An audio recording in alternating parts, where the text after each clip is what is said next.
चंद्रहासिनी मंदिर का इतिहास। छत्तीसगढ़ के रायगढ़ से करीब 27 किलोमीटर दूर चंद्रपुर में महानदी के तट पर मां चंद्रहासिनी देवी को समर्पित एक भव्य मंदिर है, जिसे चंद्रहासिनी मंदिर के नाम से जानते हैं। यह मंदिर छत्तीसगढ़ के सबसे पुराने मंदिरों में से एक है। मां चंद्रहासिनी के दर्शन करने आने वाले भक्त पौराणिक और धार्मिक कथाओं की झांकी, समुद्र मंथन आदि से मंत्रमुग्ध हो जाते हैं। चंद्रपुर की सुंदरता देखने लायक है, क्योंकि यह चारों ओर से प्राकृतिक सुंदरता से घिरा हुआ है।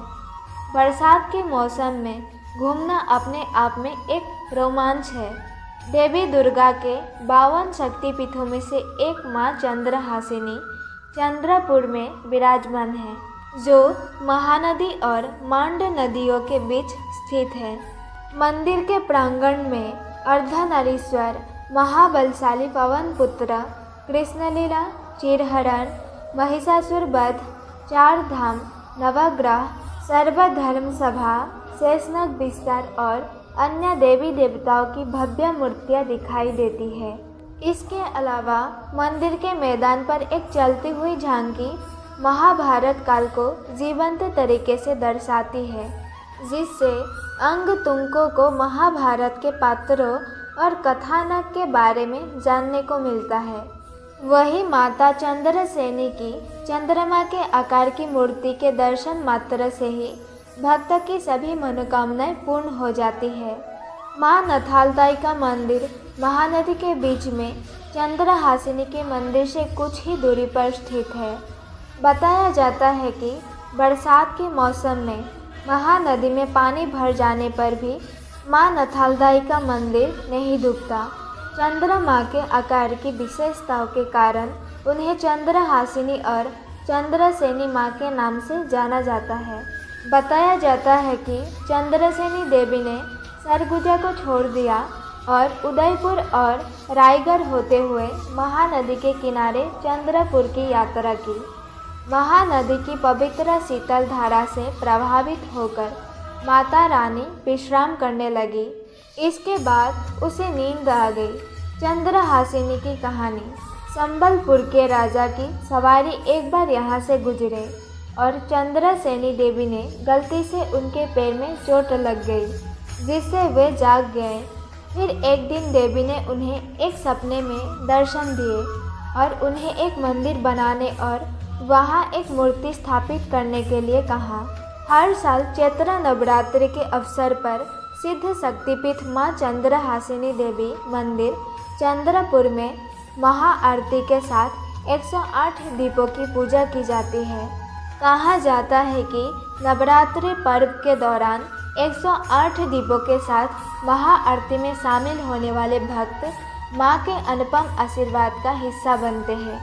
सर्व सिद्धि की दाता मां चंद्रहासिनी की पूजा करने वाले प्रत्येक व्यक्ति की मनोकामनाएं पूर्ण होती हैं। नवरात्रि उत्सव के दौरान भक्त नंगे पांव मां के दरबार में पहुंचते हैं और कर नापकर मां की विशेष कृपा अर्जित करते हैं। पौराणिक कथा। पौराणिक कथाओं के अनुसार भगवान शिव ने दक्ष प्रजापति की पुत्री सती देवी से उनकी इच्छा के विरुद्ध विवाह किया था। बेटी के विवाह की खबर सुनकर दक्ष क्रोधित हो गए। उन्होंने एक यज्ञ को अंजाम देकर भगवान शिव को बदनाम करने की योजना बनाई। दक्ष के दामाद भगवान शिव और उनकी बेटी सती देवी को छोड़कर सभी देवताओं को आमंत्रित किया गया था। सती ने अपने पिता के यज्ञ की जानकारी पाकर अपने पति से भाग लेने की विनती की। सती को भगवान शिव ने इस यज्ञ में शामिल नहीं होने के लिए कहा था, क्योंकि कोई निमंत्रण नहीं था। भगवान शिव के कई अनुरोधों के बाद सती को यज्ञ में शामिल होने की अनुमति दी गई थी। सती अपने पैतृक घर पहुंची और अपने पिता को भगवान शिव की अवहेलना न करने के लिए कहा। अंगतुंगों के सामने दक्ष ने सती का अपमान किया। क्रुद्ध सती ने यज्ञ के अग्नि में स्वयं को आग लगा ली। सती के बलिदान के बाद भी दक्ष ने यज्ञ जारी रखा। जब भगवान शिव को सती की मृत्यु का पता चला तो उन्होंने उसे पुनर्जीवित किया और वीरभद्र को दक्ष को मारने के लिए कहा। वीरभद्र, काल और अन्य शिव गणों ने यज्ञ को नष्ट कर दिया और दक्ष का वध कर दिया। सती के शरीर को इकट्ठा करने के बाद भगवान शिव ने प्रलय तांडव किया। ब्रह्मांड के विनाश को रोकने के लिए भगवान विष्णु ने अपना चक्र भेजा और सती के शरीर को चकनाचूर कर दिया। भारतीय उपमहाद्वीप में बिखरे हुए शरीर के टुकड़े पवित्र शक्तिपीठ बन गए। माना जाता है कि यहाँ भी सती के अंग गिरे थे। कहा जाता है कि यहाँ महानदी के तट पर चंद्रपुर में माता सती का अधोदंत गिरा था और उसके बाद यहाँ सिद्धापीठ बनाया गया। इस मंदिर में नवरात्रि पर्व दशहरा के दौरान हजारों की संख्या में श्रद्धालु दर्शन करने आते हैं। नवरात्रि का पर्व बड़ी धूमधाम से मनाया जाता है, जिसमें पूरे उड़ीसा और उसके बाहर के उपासक आते हैं और इस पर्व में शामिल होते हैं, साथ ही माता के दर्शन करते हैं। चंद्रहासिनी मंदिर कब और कैसे जाएं? इस मंदिर में साल भर भक्तों का तांता लगा रहता है। आप कभी भी इस मंदिर में दर्शन करने जा सकते हैं।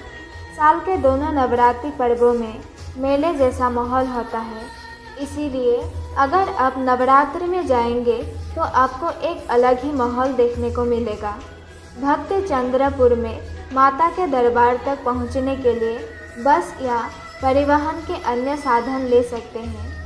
इसके अलावा यात्री चंपा या रायगढ़ के चंद्रपुर जाने के लिए एक निजी वाहन भी किराए पर ले सकते हैं। दोस्तों, आप लोगों को चंद्रहासिनी मंदिर के इतिहास जानकर कैसा लगा, हमें कमेंट करके ज़रूर बताएं। धन्यवाद।